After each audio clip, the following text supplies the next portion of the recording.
Hello everyone, I hope you are doing well. और फिर आज हमारा मॉलिक्यूलर बेसिस ऑफ इनहेरिटेंस उसकी लेक्चर 12 है। और this is the last lecture of molecular basis of inheritance और ये लास्ट टॉपिक है हमारी इस चैप्टर की, राइट।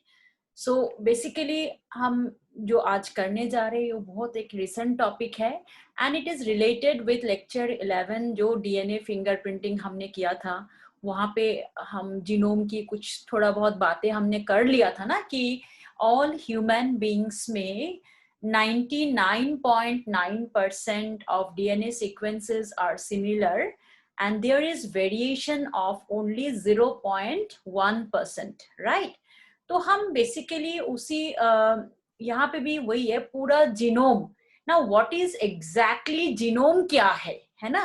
तो जीनोम मतलब हमारे जो हैप्लॉइड सेट ऑफ क्रोमोसोम्स जो आता है in a cell, it is known as genome. यानी उस जीनोम में कितने बेस पेयर्स होंगे ये तो भी तो हमने कर लिया था। तो ये जो टॉपिक है ना, it's a sum up of all the through out the topic, पूरे मॉलिक्यूलर बेसिस ऑफ इनहेरिटेंस का जो जीस्ट है या हर एक चीज की जो एप्लीकेशन है वो यहाँ पे बेसिकली यूज हो रहा है। So in a genome the number of bases कितना होता है जो हमने किया था, that is 3 into 10⁹ base pairs, right.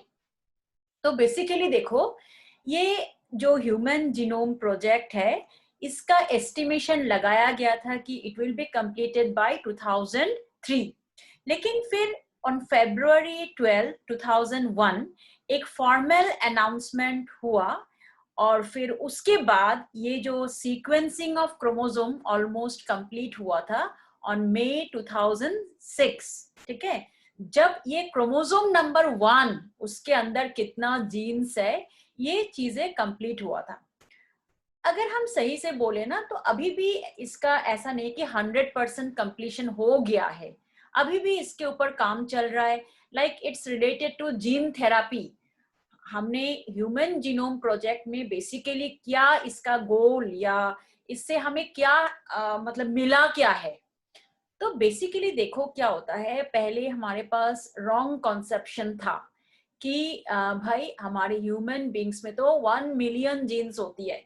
किसी का कहना है कि it was lakh number of genes, किसी का कहना है कि मिलियंस जीन्स है। और उसके बाद किसी का कुछ लोगों का कहना है कि 80,000 जीन्स है अप्रोक्सीमेटली। लेकिन ह्यूमन जीनोम प्रोजेक्ट आने के बाद पता चला है कि exactly the number of genes is approximately 30,000 genes. तो ये हमें एक्यूरेट नंबर मिल गया। उसके बाद उन जीन्स में कितना फंक्शनल पार्ट है, कितने परसेंटेज से प्रोटीन सिंथेसिस हो रहा है ना, और कितने से नहीं होता है, कितने वीएनटीआर, जो कल हमने पिछले जो लेक्चर में पढ़ा था, वीएनटीआर मतलब रिपीटेटिव सीक्वेंसेस कितना है, कितने परसेंटेज पूरे ह्यूमन जीनोम प्रोजेक्ट में से कितनी परसेंटेज वो होल्ड कर रहा है रिपीटेटिव सीक्वेंस। तो ये सब जो एग्जैक्ट फिगर है वो हमें पता चलता है ह्यूमन जीनोम प्रोजेक्ट से। सेकेंडली देखो, अब हमें ह्यूमन जीनोम प्रोजेक्ट से क्या पता चल रहा है, कौन सा जीन एग्जैक्टली क्या फंक्शन कर रहा है और उस जीन की एबनॉर्मलिटी से हमें क्या डिजीजेस हो सकता है। और खाली जीन की बात नहीं है, एक जीन के अंदर कई सारे फ्रेगमेंट्स भी होती है, राइट। तो उन फ्रेगमेंट्स का फंक्शन क्या है और उसकी एबनॉर्मलिटी से कौन सा डिजीज हो सकता है। That means we can identify the different types of genetic disorders, ठीक है। और उन जेनेटिक डिसऑर्डर्स को अगर हमने आइडेंटिफाई कर लिया है कि किस जीन की डिफेक्ट की वजह से है, तो आजकल जीन थेरापी, पहले तो हम ये कहते थे कि genetic diseases can never be cured, लेकिन आज कुछ डिजीजेस का क्योर भी आ गया है। कैसे? हमने उस जैसे एक example SCID, severe combined immunodeficiency syndrome. आज अगर हमें पता चल गया कि भाई ये इस ए जीन में प्रॉब्लम है, तो what we are doing is that we are identifying the gene और फिर हम उसको रिप्लेस कर रहे हैं। ठीक है, कैसे? बायोटेक से, वो पॉसिबल है बायोटेक से, ये चीज आप पढ़ोगे डिटेल्स में बायोटेक में। तो वहां से हमने आइडेंटिफाई कर लिया कि ये तो गलत जीन्स है, इसकी वजह से हो रहा है, इसको हटा देते हैं और किसी दूसरे पर्सन से जो राइट जीन्स, जो उसका सही जीन्स है, उसको फिर क्लोन करके हम इंसर्ट करते हैं। That is gene therapy. ठीक है।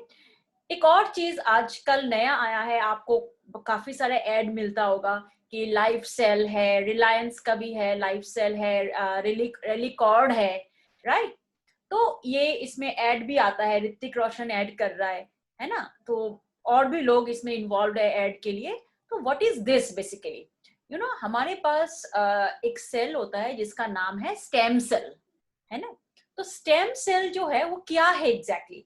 जैसे जब बेबी का बर्थ होता है ना, तो मदर, और आपने ह्यूमन रिप्रोडक्शन में पढ़ रखा होगा कि मदर और बच्चे के बीच में कॉर्ड आ जाता है ना? एक कॉर्ड होती है विच इज वेरी इंपॉर्टेंट, उसी के थ्रू, प्लासेंटा के थ्रू न्यूट्रिएंट्स वगैरह जाता है।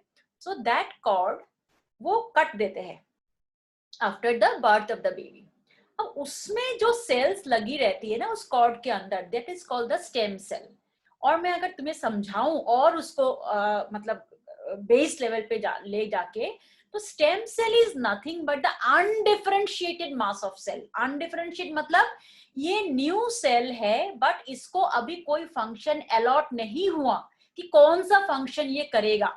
तो आप अब हम पूरा, उसको अगर मान लो प्रिजर्व करके पूरा क्लोन किया जा सकता है, उसी बेबी को क्लोन करने के लिए हमें जरूरत है स्टेम सेल्स की। ये ऐसा सेल है, आजकल लोग इसको प्रिजर्व कर रहे हैं। कैसे? लिक्विड नाइट्रोजन, जिससे हम क्या कहते हैं, क्रायो प्रिजर्वेशन। उसमें अगर हमने प्रिजर्व कर दिया तो पेरेंट्स से वो 21 ईयर्स तक का पैसे लेते हैं कि इसको प्रिजर्व करने के लिए। एंड आफ्टर दैट वो क्या करते हैं, जैसे बच्चा बड़ा हो जाएगा, वो एलिजिबल हो जाएगा, then he can also continue to keep this cells in the bank, right? तो जब भी उस सेल्स को हम क्यों प्रिजर्व करते हैं? जब भी हमें जरूरत होगा, उस बच्चे का कोई प्रॉब्लम है, किसी भी ऑर्गन में प्रॉब्लम है, या उस बच्चे की रिलेटिव को कोई प्रॉब्लम है, उसके फैमिली में किसी को प्रॉब्लम है, तो उसी बच्चे की स्टेम सेल से हम वो ऑर्गन बना सकते हैं। कैसे? टिश्यू कल्चर से, राइट? लेकिन हाँ, उस बच्चे के लिए तो हम कुछ भी कर सकते हैं। बाकी और किसी मेंबर ऑफ फैमिली के लिए अगर करना होगा, there should be some percentage of matching between the tissue of that child जिसका स्टेम सेल हमने रखा हुआ है और जिसको डोनेट करने वाले हैं। ठीक है?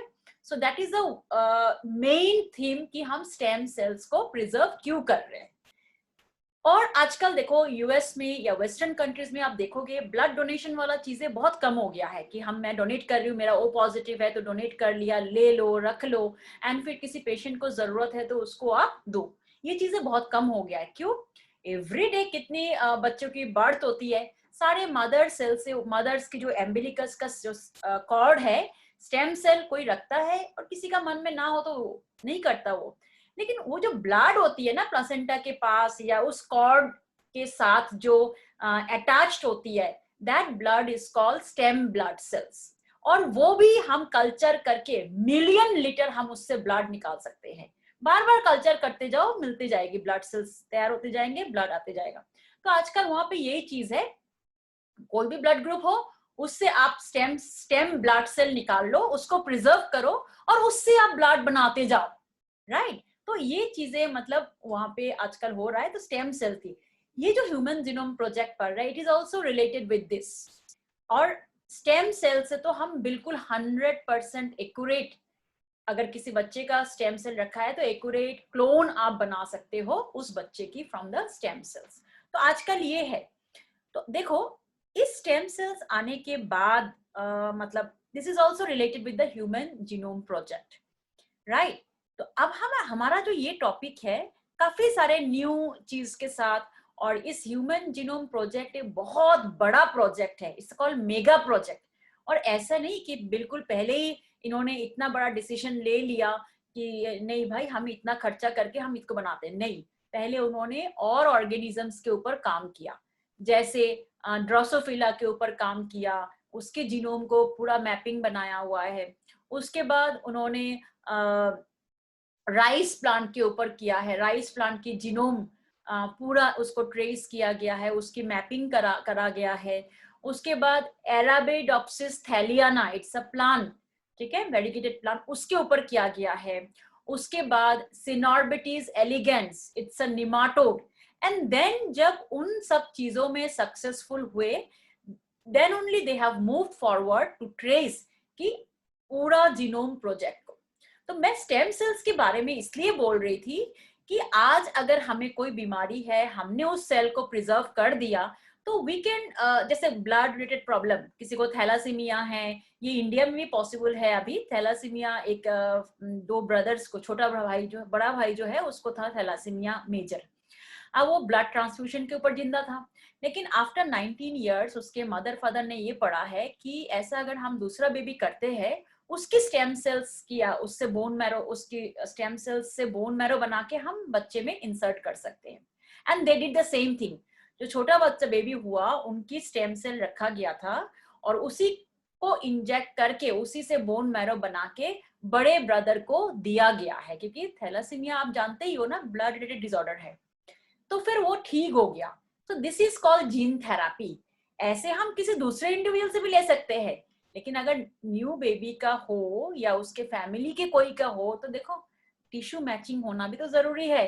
तो वो चीजों का प्रॉब्लम नहीं होता, क्योंकि देखो मैंने लास्ट प्रीवियस लेक्चर्स में बताया था कि सिबलिंग के साथ हमारी मैचिंग ज्यादा होती है as compare to the parents and other relatives, right. So ये ह्यूमन जीनोम प्रोजेक्ट आने के बाद ही पॉसिबल हुआ है कि हम इस तरह का जो पूरा जीन्स के बारे में, कौन सा जीन से उसकी एबनॉर्मलिटी से क्या डिजीज हो रहा है, अगर हमें ये चीज पता चल गया तो we can take it out, we can sort, और वी कैन थेरापी से हम अच्छे जीन्स को हम इनोकुलेट कर सकते हैं, राइट। तो this things was possible after human genome project. हमने देखा था डीएनए फिंगरप्रिंटिंग से पैटर्निटी मैटरनिटी टेस्टिंग, फिर इवोल्यूशनरी रिलेशनशिप हो रहा है, फिर ये चीजें जो मतलब क्रिमिनल्स वगैरह डिटेक्ट हो रहा था। तो we can also result in ethical legal issues को हम सॉल्व कर सकते हैं, सोशल इश्यूज लाइक ये जो पैटर्निटी और मैटरनिटी टेस्टिंग, ये सब चीजें भी पॉसिबल है only after the human genome project, ठीक है। तो ये हमारे लिए देखो इट्स अ लाइक कि हम जो पढ़ाएंगे that's not enough at all, लेकिन आपका जो नीट का जो बेस है वो आपको क्लियर हो जाएगा। क्यों? देखो human genome project it's a mega project, इसको एक एक लाइन पढ़ना इट्स नॉट पॉसिबल। और मुझे 90% गारंटेड है, बच्चे सोचते हैं कि इट्स वेरी इजी, हम लर्न कर लेंगे, रट्टा कर लेंगे, बिना समझ के। इसको समझना भी थोड़ा मतलब है कि समझा देते हैं, and then will give the notes also जो आपके लिए जरूरी है। मैं क्यों बोल रही हूँ 100% हम इसमें नहीं कर सकते हैं, इट्स अ मेगा प्रोजेक्ट। आप सोचो, मैं अगर ह्यूमन जीनोम प्रोजेक्ट के बारे में लिखूं तो it will take around 3300 books to complete the human genome project, right. हर बुक में 1000 पेजेस होंगे और हर पेज में 1000 वर्ड्स होंगे। आप सोचो तो कितना बड़ा, इतना हम कैसे, हमारा जिंदगी निकल जाएगी ऑलमोस्ट, ठीक है ना। हम नहीं कर सकते, और जरूरत भी क्या है आपको, ठीक है। तो इसीलिए कई सारे ब्रांच ऑफ साइंस, जब ये ह्यूमन जीनोम प्रोजेक्ट आया था तो बहुत सारे innovative new branches of biology also came into existence. जैसे one of them is bioinformatics करते हैं हम लोग, है ना। तो what is bioinformatics actually? मैंने अभी क्या कहा था कि इट्स अ मेगा प्रोजेक्ट, इतनी सारे बुक्स चाहिए इसके इंफॉर्मेशन के बारे में हमें अगर लिखना है तो। सो पीपल थॉट कि साइंटिस्ट ने क्या सोचा कि let's go for giving data analysis. जितनी भी इंफॉर्मेशन उनको मिला है इसके बारे में, they have incorporated into data, data में फिट कर दिया, राइट। तो this branch of biology where computation, yeah, analytical computers were used in biology, this is called bioinformatics। तो ये जो ब्रांच ऑफ साइंस है उसके बाद ही आया है। आपके लिए एक ऑप्शन ये भी आता है कि मेडिकल है, उसके साथ साथ और भी तो ब्रांचेस है ना, जैसे बायोटेक्नोलॉजी, इट्स वेरी इनोवेटिव है टेक्निकल पार्ट, और उस मैंने भी वही कर रखा है। I M tech in biotechnology and I have done my research work is also in DNA fingerprinting. तो इस तरह का, है ना। उसके लिए थोड़ा आपको मैथ्स भी चाहिए अगर आप मतलब बीटेक करना चाहो तो। And after you know your graduation, if you want to go for pursue like MSc biotechnology और you want to do MTech, तो उसमें फिर आपको मैथ्स की इतना इम्पोर्टेंस नहीं है। बट फ्रॉम इंटीग्रेटेड कोर्स अगर आप उसके लिए करना चाहते हो, बीएससी बायोटेक्नोलॉजी समथिंग डिफरेंट, उसमें फिर आपको मैथ्स की जरूरत नहीं होगा, क्योंकि इसमें ना काफी सारे इनोवेटिव चीजें हैं। जैसे कंप्यूटर का मैं यूज कर रही हूँ, I will be using mathematical digits वगैरह, खैर हम उतना नहीं करेंगे, but they need to do it, ठीक है। तो इसीलिए इसको हम लोग मतलब इसी टाइम में बहुत सारे साइंस का अलग अलग ब्रांचेस भी आया हुआ है। So let's go. ये ना थोड़ा मतलब थियोरेटिकल पार्ट है, और जहां जहां पे एनालिसिस होगी आई एक्सप्लेन यू, बट हमें कुछ लिखना भी यहाँ पे पड़ेगा, है ना। That's also important here. So first of all देखो, ह्यूमन जीनोम प्रोजेक्ट जो है ये है क्या?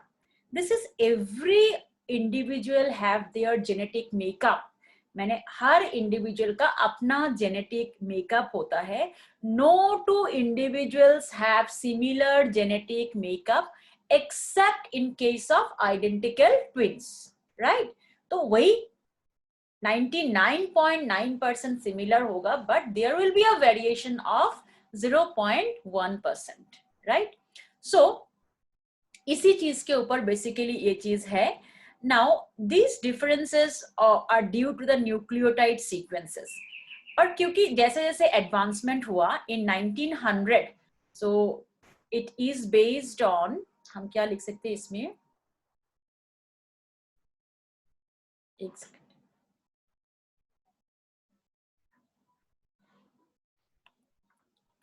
सो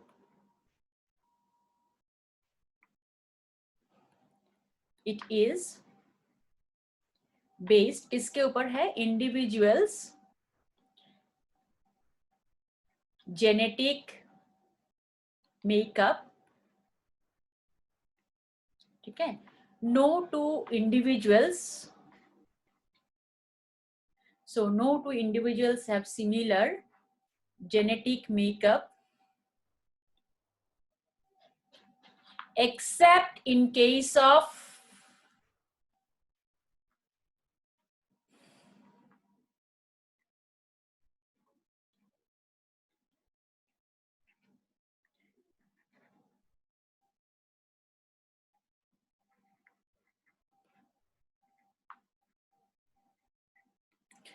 except in case of identical twins. तो basically in 1990 US Department of Energy, US की ना Department of Energy and National Institute, हर चीज इंपॉर्टेंट है, तो आप ध्यान रखो एक एक चीज, क्योंकि ये तो यहाँ पे तो आपको लर्न करनी है। So department of energy and national institute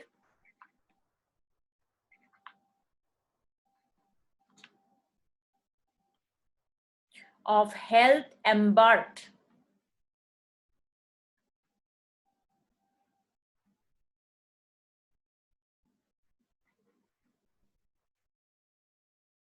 and coordinated on the project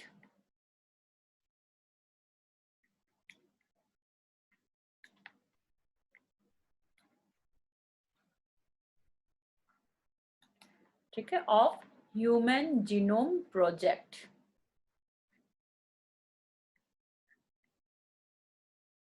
ठीक है, तो अब देखो इट्स कॉल्ड, कौन कौन सी कंट्री, अब इसमें है कि कौन कौन सी कंट्रीज इन्वॉल्व है। तो मैं अलग अलग चीजों को, the countries involve are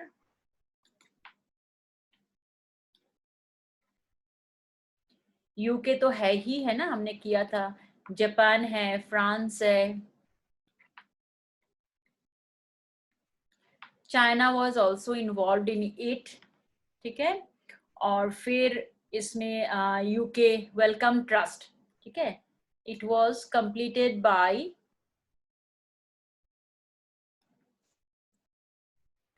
Wellcome Trust UK, ठीक है। अब ये जो इसको हम क्या कहते हैं, इट्स कॉल्ड मेगा प्रोजेक्ट, ये भी क्वेश्चन आ सकता है even it's for CBSE also, board के लिए भी ये पूछा जाता है, why it is called a mega project. इतना बड़ा प्रोजेक्ट है, देखो इस प्रोजेक्ट में can the cost of, if we write the informations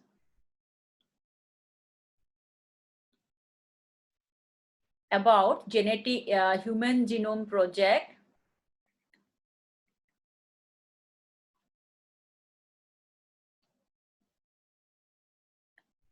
ठीक है, तो हम अगर इसके बारे में लिखे, it needs 3300 books,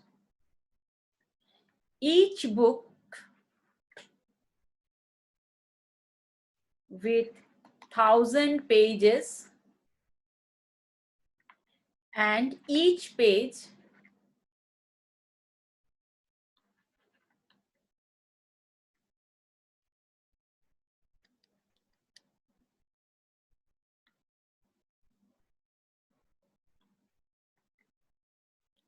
with 1000 words, right? So अब देखो इस जो ह्यूमन जीनोम प्रोजेक्ट है, इसकी मैग्नीट्यूड देखो, ईच बेस अगर हमने सीक्वेंसिंग किया, ईच बेस सीक्वेंसिंग नीड्स कितनी डॉलर चाहिए, $3। अगर हमने एक का सीक्वेंसिंग किया तो $3 नीडेड। तो आप सोचो, टू सीक्वेंस हमारे पास कितना है, 3 × 10⁹ बेस पेयर्स। तो उसके लिए हमें क्या चाहिए, इट वुड कॉस्ट $1 बिलियन। तो इसीलिए इतना एक्सपेंसिव है, तभी इसे क्या कहते हैं, मेगा प्रोजेक्ट, ठीक है। तो इतना बुक्स कौन पढ़ेगा, हम एक बुक पढ़ने में थक जाते हैं, है ना। तो इस वजह से तो bio informatics came into origin,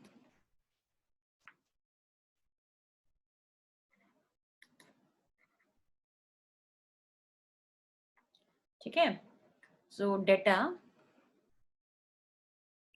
basin other high speed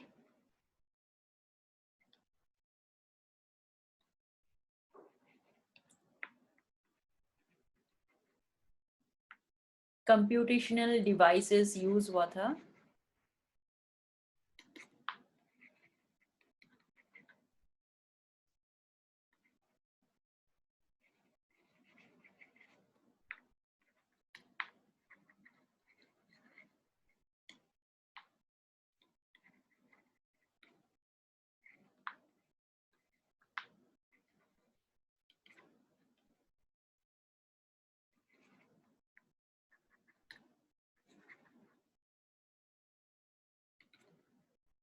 ठीक है। अच्छा, अब हम देखते हैं कि इसके गोल्स क्या है, क्यों इसको ये किया गया है, मतलब हमने जो इतना बड़ा ये लगाया है उसकी गोल्स क्या है। So what is the goal of,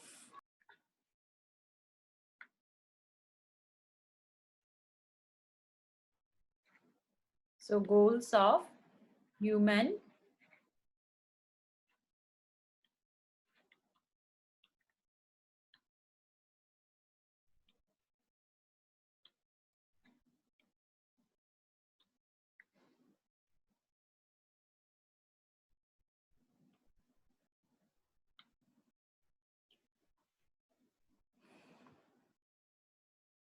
so basically सबसे पहला जो गोल है हमारा, to determine,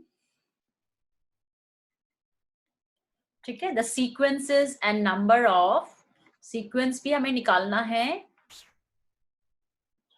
and number of all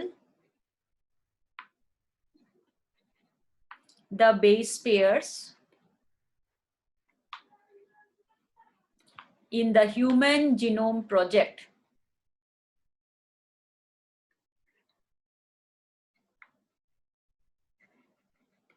ठीक है, तो मतलब हमें पूरा सीक्वेंसेस को निकालना है, हर मतलब कि इस बेस पेयर में क्या सीक्वेंस है, एटी है, जीसी है, ठीक है, तो उसको भी निकालना है, and the total number of base pairs in the human genome project.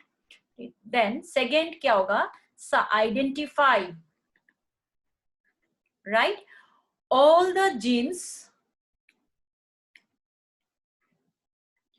सारे जीन्स जो है उसको हमें आइडेंटिफाई करना है प्रेजेंट इन ह्यूमन जीनोम, पूरा जीनोम में जितने भी जीन्स है उसको हमें आइडेंटिफाई करना है।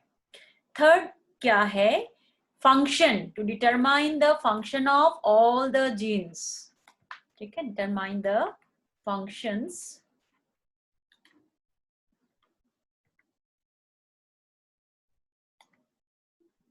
ठीक है, और फिर हमारा फोर्थ क्या है, आइडेंटिफाई वेरियस जीन्स, एक एक जीन को आइडेंटिफाई करना है हमें, एंड जेनेटिक डिसऑर्डर, ठीक है, वेरियस जीन्स, और उस जीन की एबनॉर्मलिटी से क्या डिजीज हो सकता है, that is the end the genetic disorders,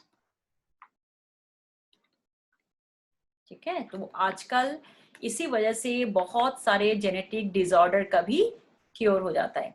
genetic identify हम ये भी कर सकते हैं टू डिटरमाइन जेनेटिक प्रोननेस, मतलब प्रोन क्या होता है, मतलब ससेप्टिबिलिटी, जिस डिजीज की ऑकरेंस थोड़ा ज्यादा हो जाती है, this is called the proneness. तो कौन सा जीन जो जल्दी एबनॉर्मल बन जाता है, एंड इम्यूनिटी हम कैसे प्रोवाइड कर सकते हैं उसके according, so immunity to various disorders,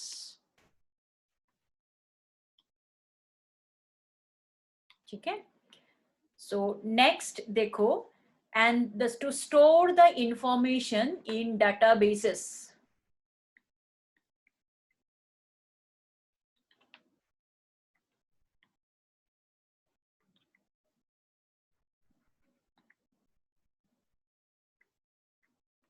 ठीक है। सो नेक्स्ट, इम्प्रूव, हमें तो देखो अगर हमारा डाटा फंस गया बीच में, so we should have to improve the tools for databases,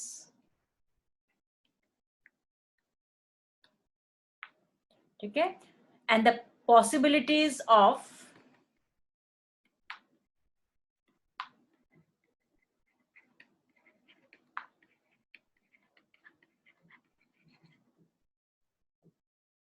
transfer of technology,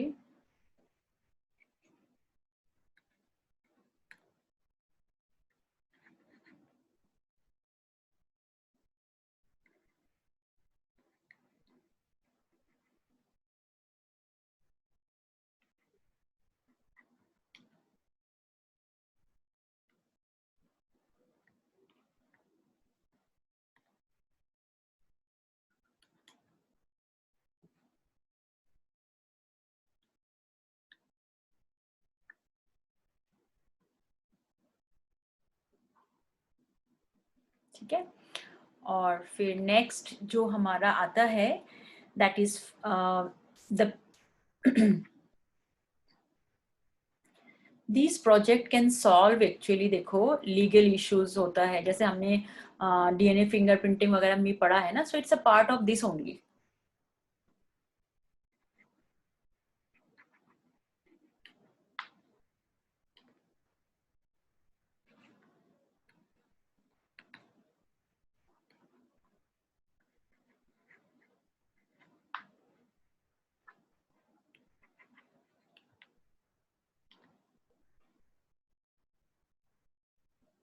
ठीक है। सो ये तो था इसके मतलब गोल्स। अब थोड़ा सा हमें डेट पार्ट में जाना चाहिए, मतलब किस डेट में होना चाहिए complete. So actually the project was slated to be completed, एक तो देखो इसका मतलब एक टेंटेटिव डेट दिया गया था, है ना, was slated to be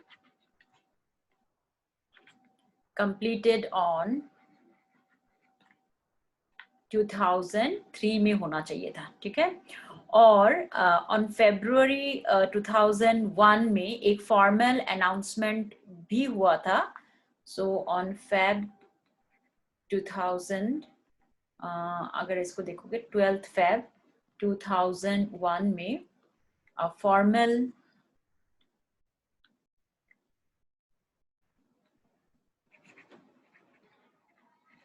announcement of completion of the project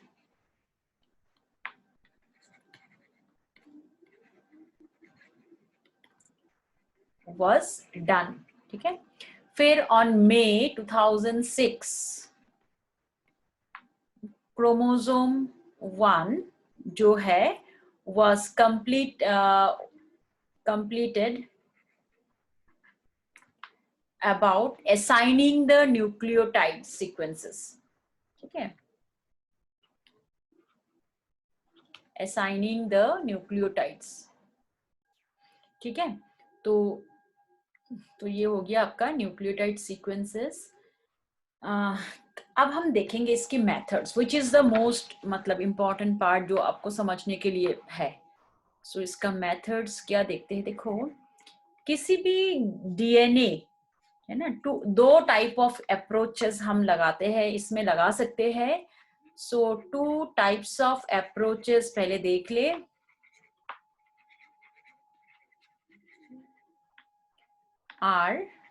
एक होता है identify the genes that are expressed in RNA,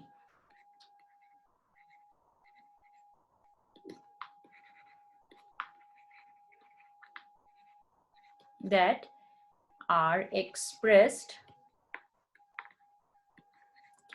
in RNA, ठीक है।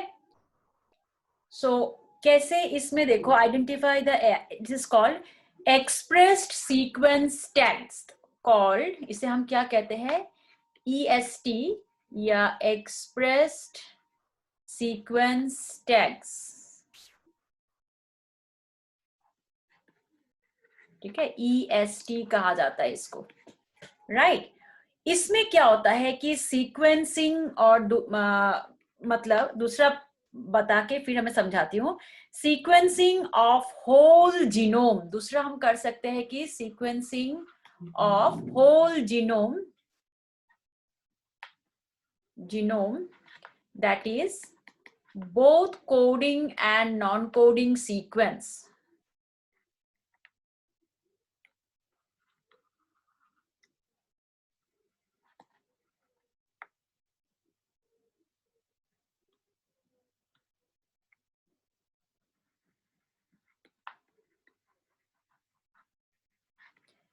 and later assigning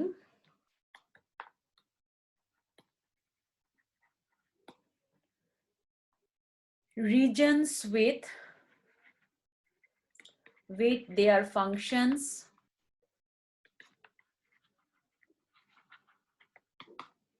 ठीक है, called sequence annotation।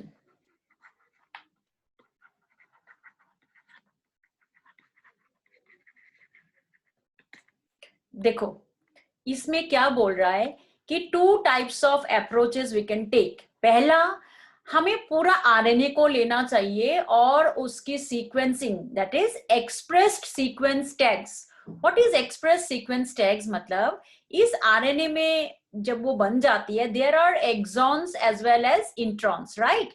तो हमारा फंक्शनल पार्ट क्या है, ओनली द एक्सॉन्स। तो हम यहाँ पे बेसिकली सारे एक्सॉन्स पार्ट को ले ले और उसको एनालाइज करें कि functional part of the gene.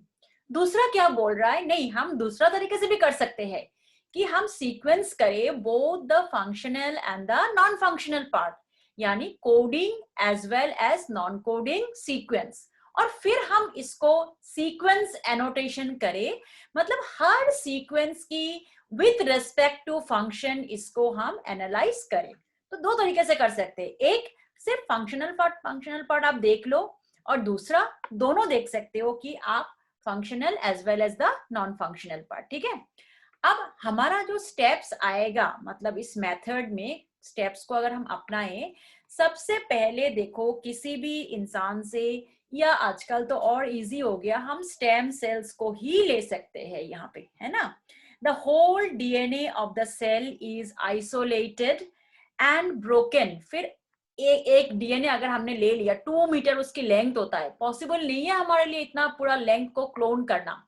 आप देखो, आपने एक फ्रेगमेंट लिया, मैं कर रही हूँ सपोज उसके ऊपर काम, मतलब पूरा डीएनए को ले लिया, उसको मैंने फ्रेगमेंट्स करना है, क्योंकि पूरा डीएनए कोई नहीं कर सकता ये अकेला, है ना। तो मैंने ये एक्स वाला फ्रेगमेंट ले लिया, किसी ने बी वाला फ्रेगमेंट ले लिया, अलग अलग कंट्री में ले गए। अब मैं अकेली थोड़ी करूंगी इसके, मैं तो गलत भी हो सकती हूँ ना। तो 3-4 लोग या और ज्यादा लोग मिलके करेंगे तो हमारा एक रिजल्ट सम अप हो सकता है। और ये कहाँ जाना है, अलग अलग कंट्री ने मिलके किया था। तो इसीलिए इन्होंने क्या किया, पहले एक डीएनए लिया, उसके छोटे छोटे फ्रेगमेंट्स किए, राइट। अब उन फ्रेगमेंट्स को करने के बाद बांटा गया कि भाई तुम ये फ्रेगमेंट ले लो, तुम ये फ्रेगमेंट ले लो, ऐसे बांटा गया। लेकिन अगर हमने एक फ्रेगमेंट लिया, उसकी मल्टीपल कॉपीज तो भी बनना चाहिए। मैं एक बार में थोड़ी सक्सेसफुल हो जाऊंगी, मैं करूंगी, मैं पता नहीं कितनी बार गलत होंगी, कितनी बार खराब होगा। तो मैं क्या करूंगी उसको, लास्ट लेक्चर में हमने किया था ना, we should amplify that fragment. तो एम्पलीफाई कैसे करेंगे, हम ह्यूमन जीनोम प्रोजेक्ट है, इसकी लेंथ बहुत बड़े बड़े है। हम नॉर्मल छोटे छोटे प्लाज्मिड यानी वेक्टर जिससे हम डीएनए को क्लोन करें, वो नहीं ले सकते। तो यहाँ पे कई सारे आर्टिफिशियल वेक्टर बनाए गए हैं which can clone the larger segments of DNA like MAC mammalian artificial chromosome, ये भी एक वेक्टर है which can clones up to 2000 to 3000 kilobase pair of DNA। फिर YAC बनाया गया, East artificial chromosome that can clone up to 500 nucleotide base pairs। And फिर BAC bacterial artificial chromosome बनाया गया था। तो ये बड़े बड़े फ्रेगमेंट को क्लोन कर सकता है। इसके अलावा हमने कुछ डीएनए के लिए वेक्टर को ना यूज करके, जो हमने डीएनए फिंगरप्रिंटिंग पे यूज किया था, दैट्स पॉलीमरेज चेन रिएक्शन, उसको भी हम यूज कर सकते, किया है, कर सकते नहीं, किया है उसको, right, to clone the fragments. फिर हम क्या करेंगे, इसके अगला स्टेप क्या होगी, इन फ्रेगमेंट्स को हमने बांट दिया, तुम ये ले लो, तुम ये ले लो, और सबको हम सम अप करेंगे। हर जो साइंटिस्ट है, group of scientist, they will analyse a particular fragments, ठीक है। उसके बाद इन्होंने क्या किया, the fragments are sequenced as annotated DNA sequencer. अब हमारे पास, मेरे पास ए फ्रेगमेंट आया है, मुझे सबसे पहले क्या देखना होगा, भाई इसके अंदर कितने न्यूक्लियोटाइड्स है और कैसा सीक्वेंस है, कैसा सीक्वेंस है। तो मैं क्या करूंगी, एक मशीन है, फेडरिक सेंगर ने उस मशीन को डिवाइस किया है, and it's called Sengar sequencer machine. Machine के अंदर डालूंगी, मेरे डिस्प्ले में आ जाएगा कि इस फ्रेगमेंट में ये सीक्वेंस था, ठीक है, हमने पता कर लिया। फिर हमने उस सीक्वेंस को अरेंज किया, किस बेसिस पे, on the basis of overlapping regions. Genes में कुछ ओवरलैपिंग रीजन्स भी होते हैं, वी हैव डिस्कस्ड अर्लियर। तो हम उस ओवरलैपिंग सीक्वेंस के अकॉर्डिंग उसको हम अरेंज करेंगे, ठीक है। सो एंड देन इट, जो कंप्यूटर बेस्ड प्रोग्राम में हम उसको अलाइन भी कर देते हैं, क्योंकि हमारे पास इतनी सारे बुक्स हम नहीं लिख सकते, तो हमने उन सीक्वेंस को कंप्यूटर बेस में अलाइनमेंट भी कर देते, भाई ये ओवरलैपिंग सीक्वेंसेस है, these are the non overlapping sequences है, तो वो हम अलाइन कर देते हैं, right. And then the sequence were annotated किया गया, मतलब कि इस सीक्वेंस में ये सीक्वेंस किस क्रोमोसोम का पार्ट है, राइट, इसमें क्या क्या न्यूक्लियोटाइड्स है और इसमें क्या फंक्शन कर सकता है। So that annotation was given. So all the human chromosome has been sequenced, 22 chromosomes को कर दिया गया along with X and Y। और फिर बाद में देखा गया, सबसे लास्ट क्रोमोसोम 1 हुआ था, सो 2006 में देखा गया है कि इट्स बहुत, क्रोमोसोम 1 में the largest number of genes, 2968 genes were present in chromosome 1, और सबसे smallest number was present in Y chromosome, that is 231, ठीक है। और फिर with the help of polymorphism, ये जो रेस्ट्रिक्शन एंजाइम साइट्स है, हमारे VNTR रीजन्स है, माइक्रोसैटेलाइट है, the genetic and physical maps of the genome have been prepared. देखो बेसिकली फंडा वही है कि VNTR के ऊपर ही बेस करके, बाकी तो सारे ह्यूमन बींग्स का सेम ही होगा ना, उसी में वेरिएशन आता है। तो क्यों वेरिएशन आता है, उस पे क्या ऐसा चीज है, ये सब एनालाइज किया गया। सो एक बार हम स्टेप्स को लिख भी ले, the whole DNA of the cell, ठीक है,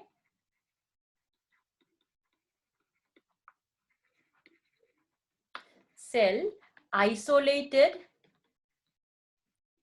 एंड फ्रेगमेंटेड। फ्रेगमेंट्स कैसे करेंगे, वही रेस्ट्रिक्शन एंजाइम से, राइट। फिर हमने क्या किया, they are inserted, so they are amplified, हम अपना लैंग्वेज में लिखे, एम्प्लीफाइड यूजिंग वेरियस vectors, कौन कौन सा vectors,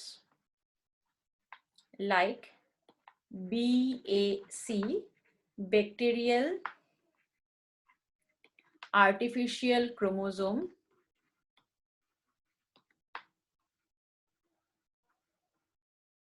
ठीक है, then YAC, which is yeast artificial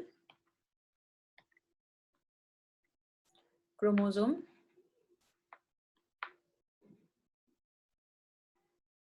ठीक है, और फिर MAC, that is mammalian artificial chromosome,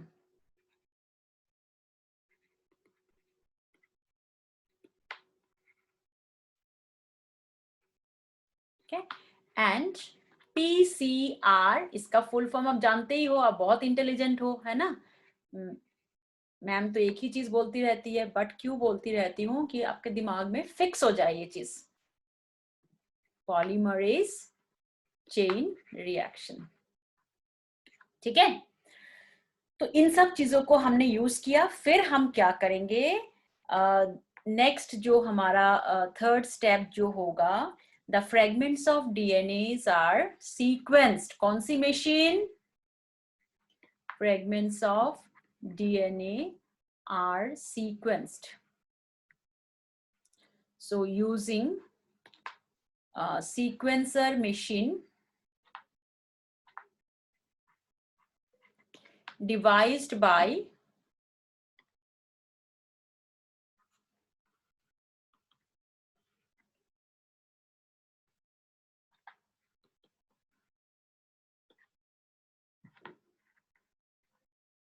ठीक है, और फिर हम क्या करेंगे, these sequences are arranged on the basis of overlapping sequence. So next इसको हमने arrange करना है, the sequences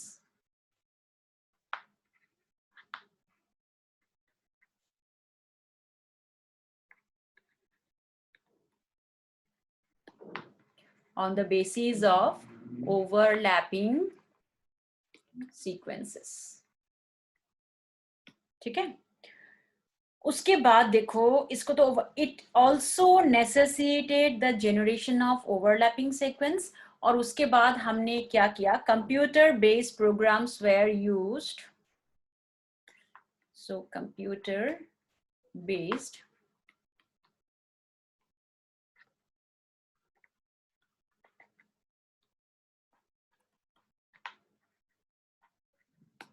ठीक है, to align the sequences. Sequence को हमें अलाइन भी तो करना है। उसके बाद जो हमारा लास्ट स्टेप आएगा, the sequence where then annotated, मतलब फंक्शनल पार्ट, उसका फंक्शन भी तो लिखना पड़ेगा, वेयर, ठीक है, annotated and assigned to different chromosomes,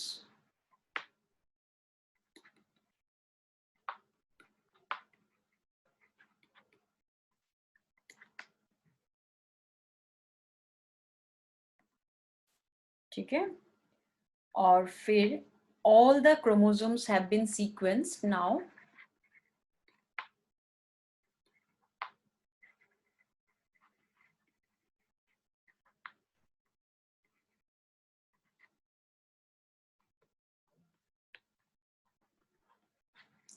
along with X and Y chromosome. ठीक है? So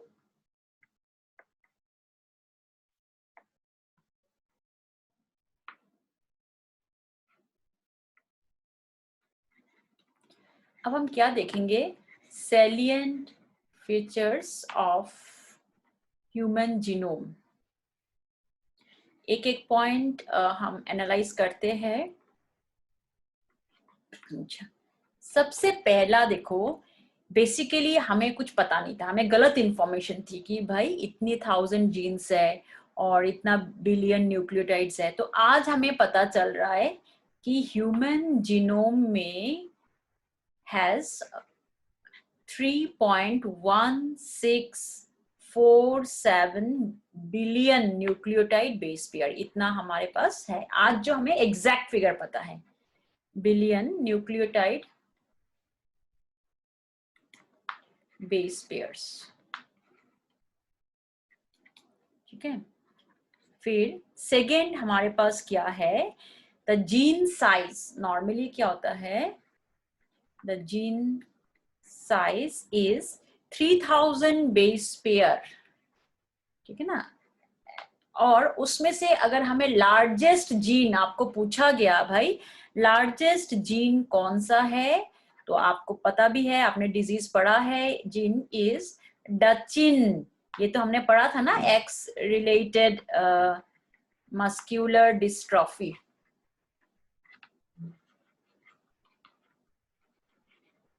ठीक है. ऑन एक्स क्रोमोसोम इसकी जीन सबसे लॉन्गेस्ट लार्जेस्ट में आता है. एक्स लिंक्ड डिसऑर्डर्स में हमने पढ़ा था ना ये चीज, क्योंकि इसमें ना इंट्रॉन्स भी मतलब आ जाता है, इंट्रॉन्स भी एक्सप्रेस हो जाती है. सो इट हैव 2.4 है ना मिलियन. या फिर ये जो इंफॉर्मेशन दे रहा है ना, ये भी इंपॉर्टेंट है. क्यों? देखो, ऑप्शन में जरूरी नहीं है कि 2.4 मिलियन ही हो, है ना, क्योंकि उसमें उसका किलो बेस पे हम भी तो दे सकते हैं. So that's also important, right?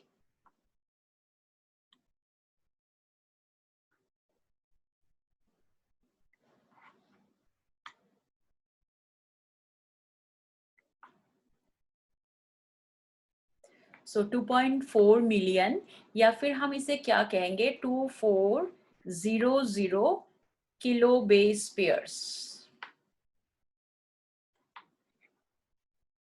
या तो 2.4 मिलियन बेस पेयर्स, या उसको अगर कर सकते हैं तो 2400 kilo base pairs. And small genes जो होता है, and insulin genes have less than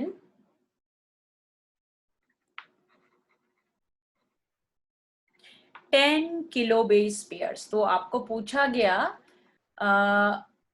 कि भाई लार्जेस्ट जीन किसका है, तो डचेन मस्कुलर डिस्ट्रॉफी. स्मॉलेस्ट किसका है? इंसुलिन. ठीक है. और उसके बाद जो हमें इंफॉर्मेशन मिला है कि human genome exactly consists of about 25,000 genes.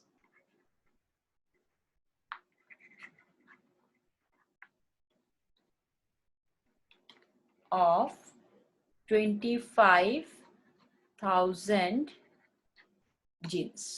ठीक है. और प्रीवियस किसी ने बोला था कि 80,000 है, किसी ने बोला था कि 1 लाख है. और जरूरी नहीं है कि देखो, more than twice as many is E coli. हमारा जो जीन्स है हमारी इकोलाई से ज्यादा है. ठीक है. और ऐसा जरूरी नहीं कि ह्यूमन बींग्स हम डोमिनेटिंग है तो हमारा ही नंबर ऑफ जीन्स ज्यादा है. नहीं, लिली फ्लावर जो है उसके पास 18 times more DNA as compare to human genome. ठीक है. तो ये मतलब एग्जैक्ट इंफॉर्मेशन है. और उसके बाद जो chromosome 1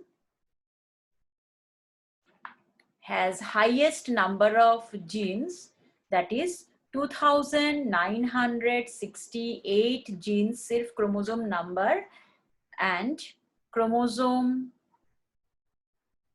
Y has only 231 genes, यानी लीस्ट नंबर ऑफ जीन्स 231, तो इसका जो है लीस्ट नंबर ऑफ जीन्स। ठीक है, तो ये भी हमारे पास एक इंफॉर्मेशन मिल गया, और इसको हम सितारा लगा देते हैं, स्टार लगा देते हैं। This is important for your paper, है ना। अच्छा, अब देखो द फंक्शन ऑफ ओवर, कितनी फंक्शन, इतना पूरा एनालिसिस हो गया है, लेकिन फिर भी 50% ऑफ द डिस्कवर्ड जीन्स, उसकी फंक्शन अभी तक अननोन है।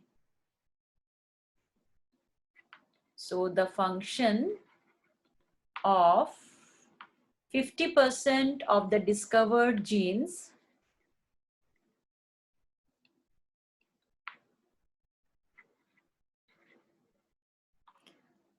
is unknown।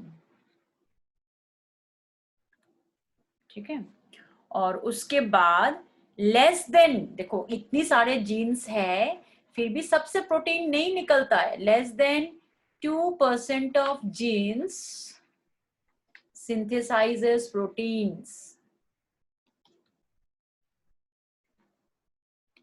ठीक है, और उसके बाद नेक्स्ट क्या है, 99.9% जो न्यूक्लियोटाइड्स होती है, right, so basis are exactly, ये तो हम पहले भी कह चुके हैं ना, exactly similar in all human beings, सारे ह्यूमन बींग्स में 99.9% जो है दे आर सिमिलर। ठीक है, और उसके बाद देखो अबाउट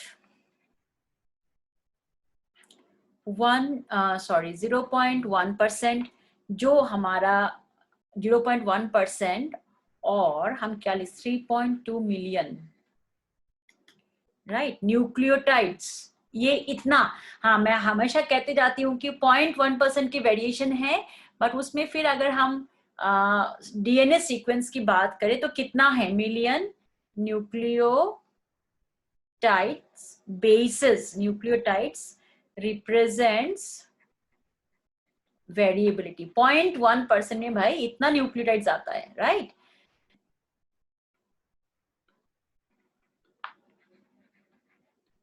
ठीक है, अच्छा, उसके बाद देखो अबाउट, हाँ ये इंपॉर्टेंट है, 1.4 मिलियन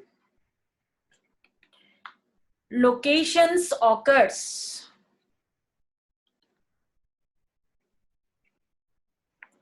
ठीक है, सिंगल न्यूक्लियोटाइड डिफरेंसेस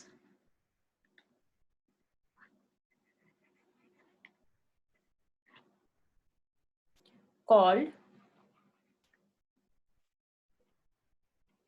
SNP, या फिर इसको हम SNPs भी कहते हैं, that is single nucleotide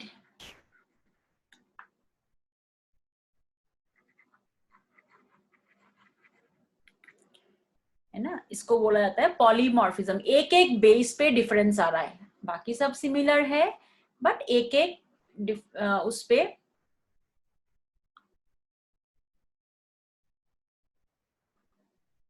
differences आ रहा है। So this is called single nucleotide polymorphism, right. So इससे हम क्या होता है, which helps in tracing human history, इससे ना ह्यूमन एंसेस्टर्स वगैरह को निकाल सकते हो।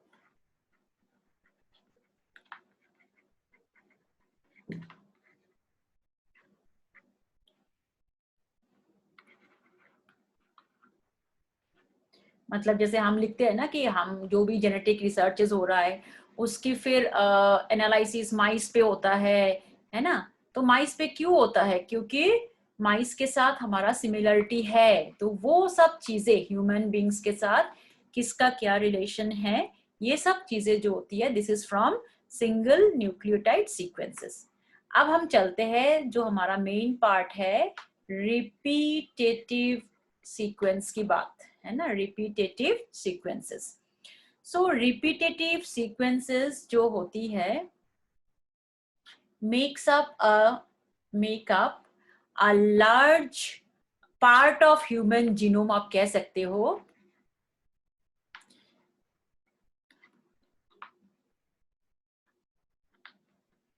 और फिर उसमें क्या क्या आ सकता है?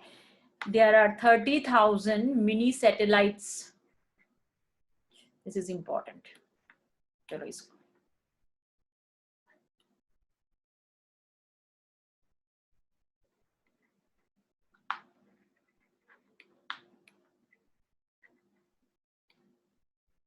है ना, मिनी सैटेलाइट्स. और फिर each have, इसमें loci, each have 11 to 60 base pair. हमारा मिनी और माइक्रो दो आता है ना इसमें. And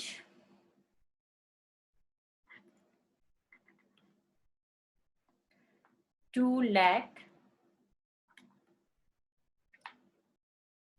micro satellites. ठीक है. और each with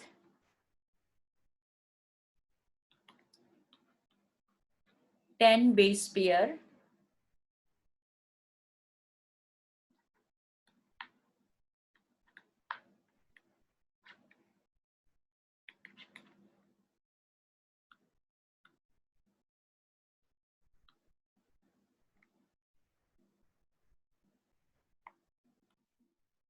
ठीक है. और हमारा जो लास्ट इसमें है, अच्छा रिपीटेटिव सीक्वेंस तो हो गया. और रिपीटेटिव सीक्वेंस से हमें क्या हो सकता है? देखो बेसिकली हमारा जो VNTRs है और ये सब हम निकाल सकते हैं, है ना. और last is approximately 1 million copies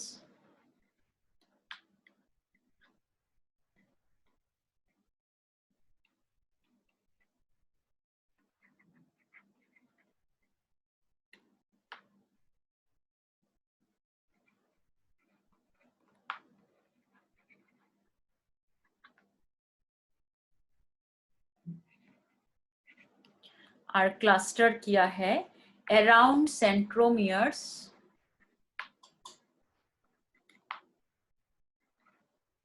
ठीक है. And at the telomeres. ठीक है. तो फिर हमने इसको क्या किया है यहाँ, so which represents the junk DNA, है ना, विच रिप्रेजेंट्स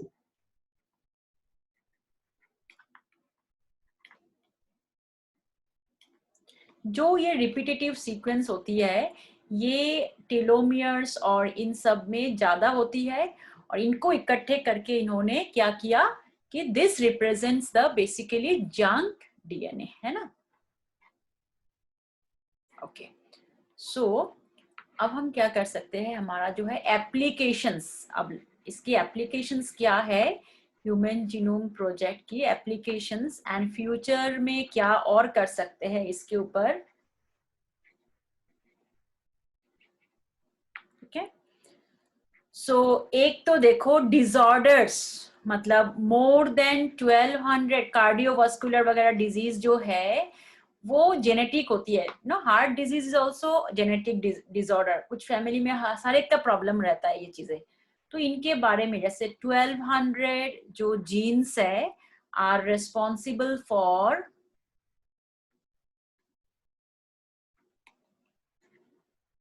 ठीक है ह्यूमन कार्डियोवास्कुलर डिजीजेस. तो इसके बारे में पता होगा तो पहले से ही हम कुछ कर सकते हैं ना कार्डियो, क्योंकि ये तो हमें टाइम भी नहीं देता हार्ट डिजीज. तो human cardiovascular diseases. Then endocrine diseases जैसे डायबिटिक हो गया, ये भी जेनेटिक है. जुवेनाइल डायबिटिक तो जेनेटिक है. थायराइड एंडोक्राइन लाइक डायबिटीज है हो गया, है ना. तो इन सब चीजों पे जेनेटिक है, हमें पता चल जाएगा. एल्जीमर्स डिजीज और भी कितने सारे हैं.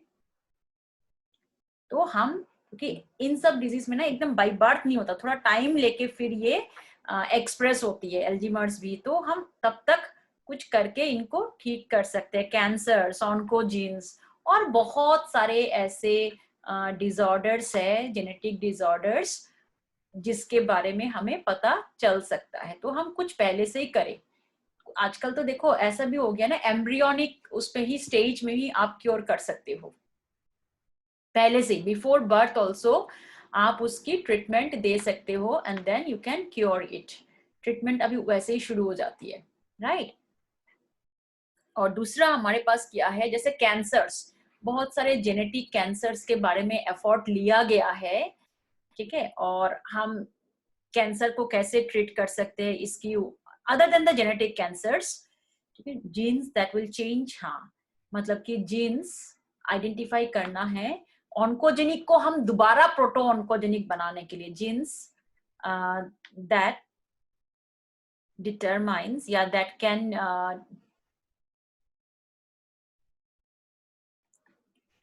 changes in cancerous cells,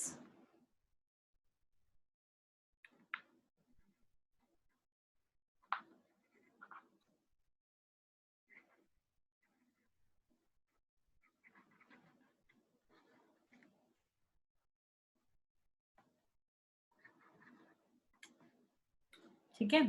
उसके बाद हेल्दी लिविंग के लिए इट ऑल्सो, हम हेल्दी लिविंग का प्रोस्पेक्ट्स निकाल सकते हैं इससे,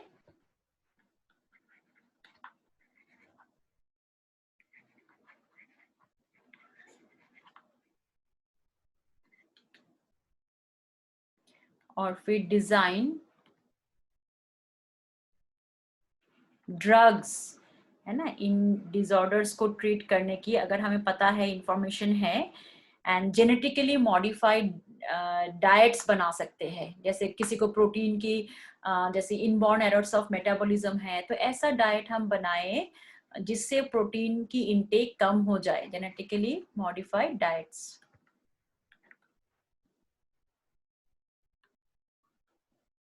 ठीक है। तो ये सब चीजें हम कर सकते हैं, and then we can study how various genes and their proteins work together,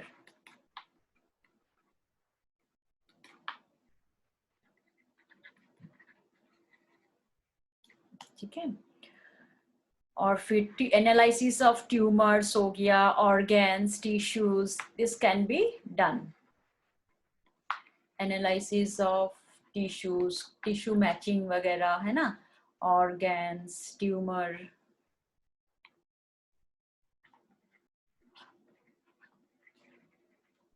ठीक है। तो ये सब चीजें हमारा हो सकता है। और लास्ट देखो, बेसिकली हमने क्या किया है, राइस नॉन ह्यूमन का भी थोड़ा सा देख लेते हैं, क्वेश्चन हमारा इससे भी आ जाता है ना कई बार, तो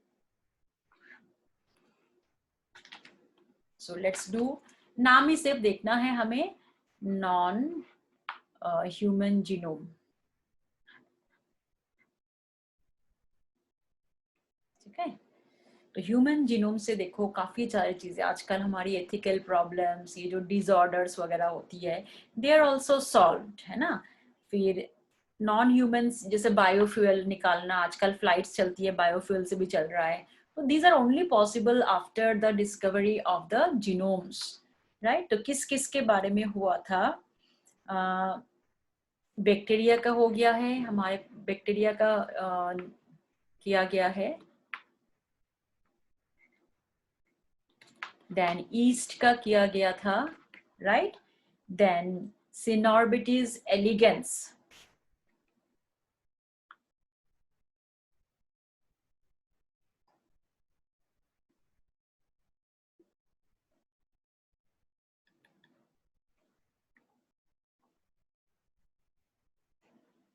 ठीक है, सिनॉर्बिटीज elegans, it's a nematode,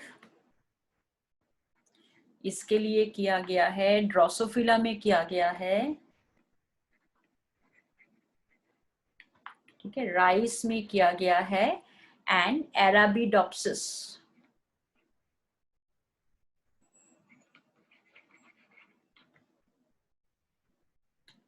थैलियाना, right. इसके ऊपर किया गया था। देखो राइस का थोड़ा सा हम जाने, राइस में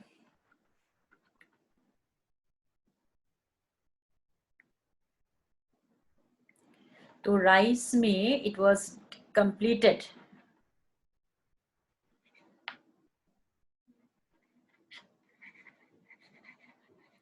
इन 2002 में इसको किया गया था, और बेसिकली इंटरनेशनल इसको by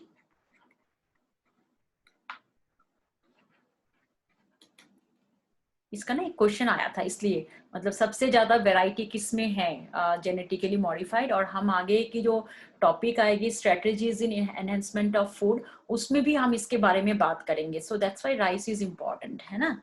so international rice genome sequencing project,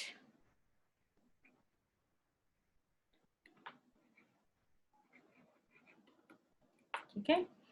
तो इन्होंने इस चीज को ये किया है, और इससे कंक्लूजन उन्होंने किया गया, rice as the smallest genome, rice में सबसे स्मॉलेस्ट जीनोम, और only with only 389 million basis, तभी इसकी सबसे ज्यादा वैरायटी है, ठीक है। और जो नंबर ऑफ जीन्स 37,500,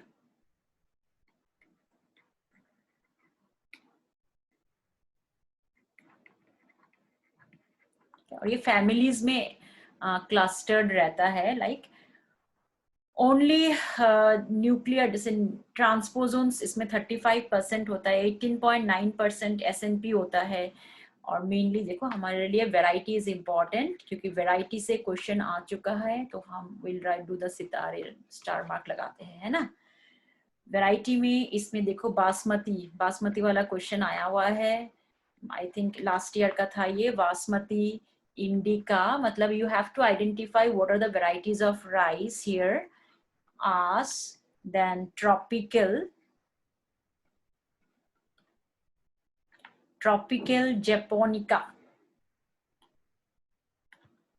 ये वैरायटी है एक, एंड देन टेम्परेट जैपोनिका, ये सब आजकल चल रहा है, ठीक है। सो देखो इस ह्यूमन जीनोम प्रोजेक्ट के बाद हमारी जेनेटिक डिसऑर्डर्स वगैरह क्योर होने की पॉसिबिलिटी आ गया है। एंड हम आजकल पता है क्या होता है कि स्टेम सेल की बात तो मैंने बताया ही है, दिस इज वेरी इंपॉर्टेंट, बहुत चल रहा है, मतलब फाइन लेवल पे इसके चल रहा है कि उसके ऊपर हम काम मतलब स्टेम सेल को प्रिजर्व करें, and then we can use it out to cure any type of disease, बच्चे का हो किसी और का हो, बट किसी और का होने से थोड़ा टिश्यू मैचिंग भी हमें चेक करनी पड़ेगी, राइट। और इसके अलावा आजकल जो जेनेटिक डिसऑर्डर्स है, ऐसा नहीं है कि after birth it is treated, ठीक है, it is treated in the embryonic stage only. वो हम कब पढ़ेंगे, बायोटेक्नोलॉजी में पढ़ लेंगे कि कैसे हमारी जेनेटिक डिसऑर्डर्स को एम्ब्रियोनिक प्रीनेटल ट्रीटमेंट कहते हैं। So we are going to do in the next to next topic. अब जो हमारी नेक्स्ट लेक्चर होगी उसमें क्या आएगा कि अब देखो एक चीज और, ह्यूमन जीनोम प्रोजेक्ट में each and every salient features वगैरह आपको आना चाहिए, राइट। और सेकेंडली देखो इस पे हम कैसे काम करेंगे, जैसे आपका strategies in enhancement of food, it's partially zoology में आता है, पार्शियली बॉटनी में आता है। जो बॉटनी पार्ट है वो आई will B delivering you those lectures, तो उसमें टिश्यू कल्चर वगैरह, again this is related with that, ठीक है। और उसके बाद हमारा जो मोस्ट हंटिंग टॉपिक आप कह सकते हो, क्रेजी टॉपिक कह सकते हो, बायोटेक्नोलॉजी आ जाएगा, ठीक है। So will be continue with the next lecture, till then a very goodbye to you all, okay।